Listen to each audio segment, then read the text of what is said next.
My name is Margaret. I am 72 years old, and I have learned something unexpected about growing older.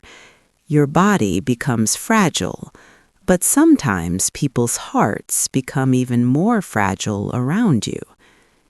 This is the story of the day I fell, and the moment I realized that not everyone sees you as a person. Some people only see content. I was not always slow. Once I walked everywhere. I carried grocery bags in both hands. I lifted my son when he scraped his knee. I danced in the kitchen with my husband to songs that didn't even have music, just our laughter. Time moved forward, as it always does. My husband passed away. My friends moved to quieter places. My son grew up and had a daughter, my granddaughter, Lily. Lily was bright, quick, always laughing, always with a phone in her hand, filming everything, recording everything. She said memories should be saved. I didn't realize some memories shouldn't be captured at all. One quiet afternoon, I was in the living room. Sunlight rested across the floor like a warm blanket. I went to make tea, the simple comfort of older people. But as I stood up, the room spun. Just a little at first, then more.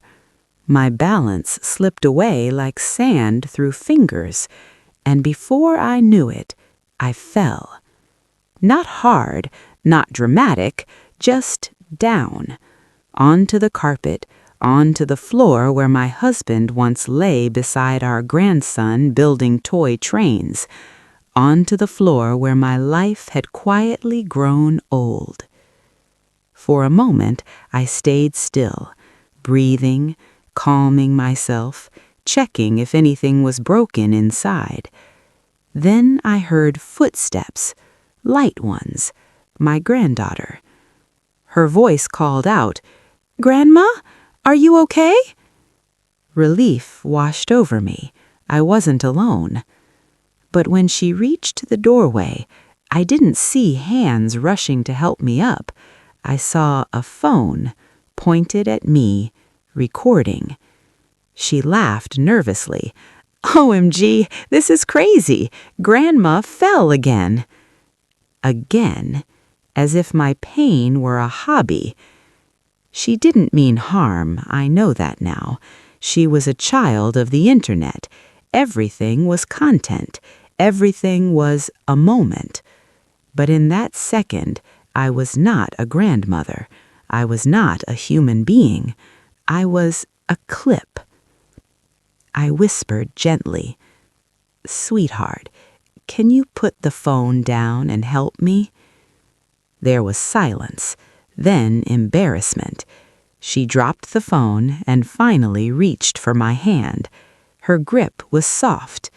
We stood up together, slowly, carefully, like a dance between old bones and young muscles. But later that night, something inside me wouldn't rest. I asked to see her phone, and there I was, frozen on the floor, my face frightened, my hands shaking, my dignity scattered like dust across the carpet. And comments had already begun. "Lol, poor grandma. Why old people always fall. Lol." I did not cry loudly. I simply closed my eyes. Because aging is not funny, and pain is not entertainment. The next morning, I did not scold her. I did not shout. I asked her to sit beside me at the table, the same table where I once taught her how to hold a spoon.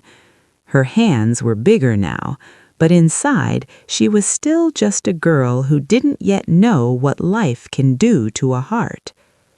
I said softly, "Sweetheart, one day I will not be here anymore.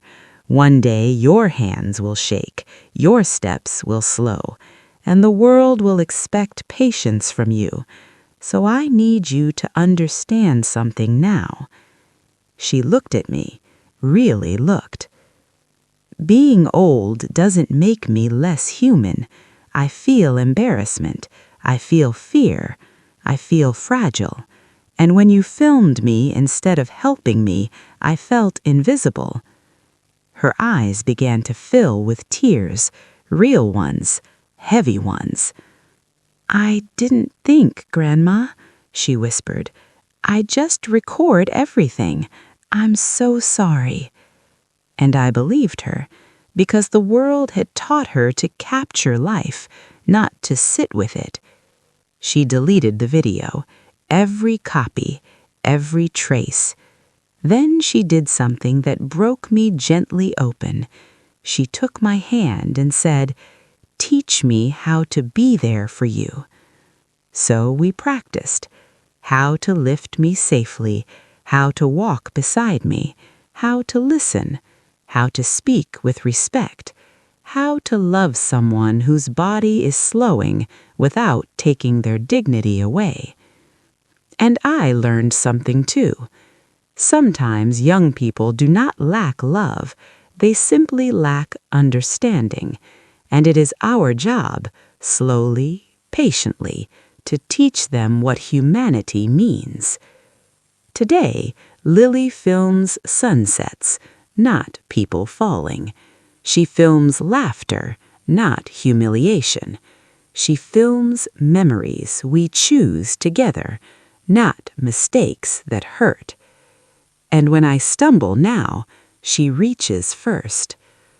So if you are listening to my story right now, and someone has laughed at your pain, or filmed your weakness, or forgotten that growing old means you are still alive inside, please remember this. You are not content. You are not entertainment. You are a story, a whole lifetime of love and struggle and survival. And one day, those who do not understand now will finally learn. And when they do, teach them gently, because kindness is the legacy we leave behind. And that is my story.